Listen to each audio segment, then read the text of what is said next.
Lessons learned. Very good. Okay.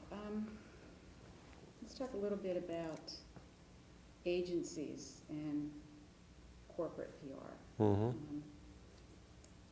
I don't know if you have to tell me if you agree with this or not. Yeah. I mean, I'm stating here that in recent years, PR agencies have grown in size and number, while corporate PR staff seem to be dwindling. And then perhaps that is because of all the mergers and acquisitions that have been going on. Now, it's about 1 year since you became senior vice president at Ketchum Midwest, correct? Mm-hmm.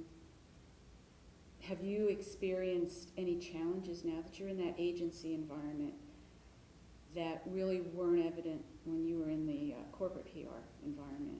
And has that been difficult, that transition?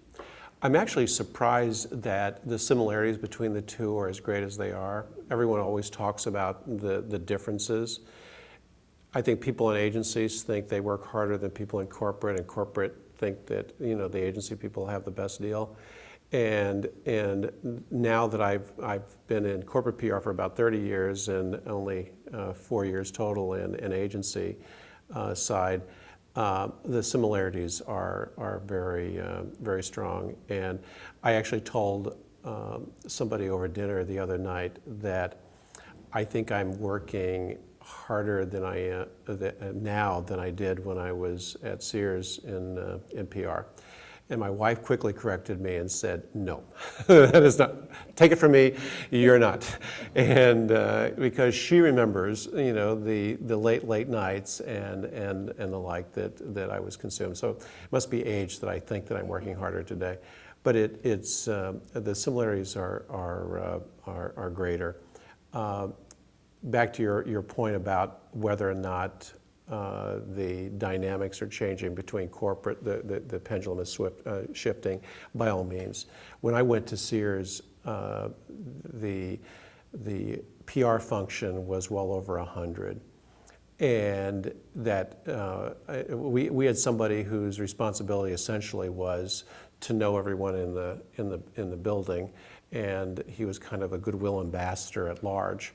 Mm-hmm. Former store manager, nice guy, didn't really have a job for him, but he'd been working here a long time, so let's put him into PR.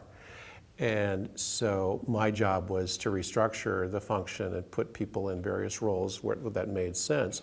So we reduced the staff significantly, and I still probably had a bigger PR function than I needed to get the job done. So we continued over the next 10 years to tweak and make sure that business really requires bottom line results, and we had to produce work that would add to the bottom line success and the reputational success of the company. And how many people does that take? And it certainly didn't take 118 people. So. And I think that's happening at and has happened at all other companies. So with this downsizing of the corporate function, then all of a sudden when a new product introduction or an acquisition comes along, you're looking around saying, we're all strapped because we're now been right-sized. So let's call an agency in to help support us, for this single mission perhaps. So that's what's really changed, and why agencies are thriving today, and why I think there have always been smart people in agencies. The benches are getting stronger and stronger in agencies. Mm-hmm. Let's kind of shift into the issue of trust. Mm-hmm.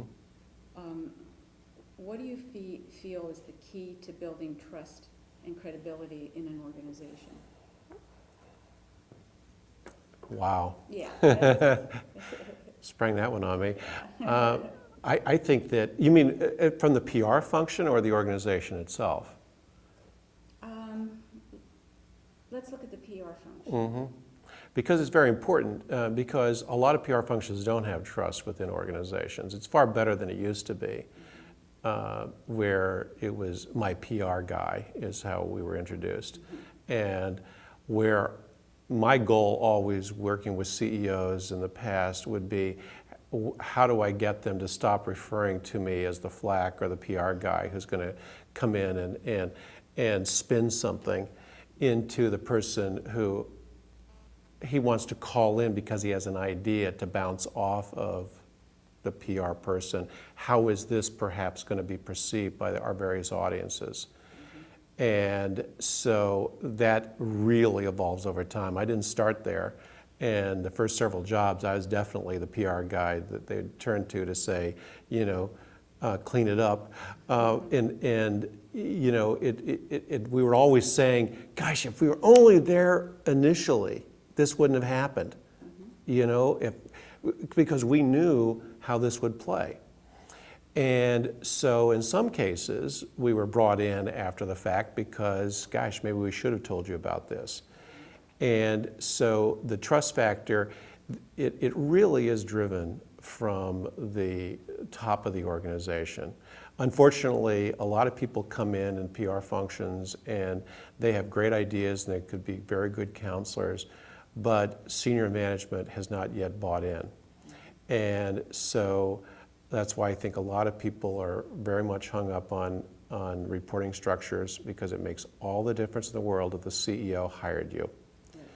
If the CEO is committed to what the PR function is supposed to be, then all of a sudden, you're able to have a whole different level of credibility within the organization. That allows you to work with people and gain their trust differently than when they just view you as the spokesperson or the mouthpiece of the organization. And you will never have the credibility because they're worried that what else are you telling the media?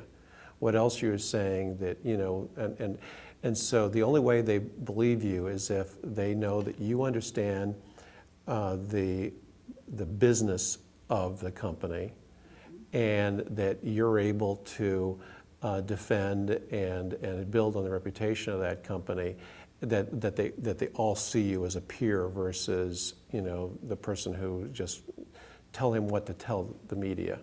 And so I think that trust is just gained over a lot of experience. None of us started, unfortunately, right out of the chute with a high level of trust because there's a lot of misunderstanding what PR is about.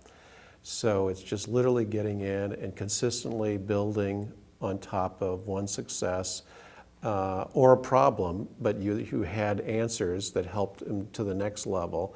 And it's just a constant building process to gain trust. Can't happen overnight. Can't be willed.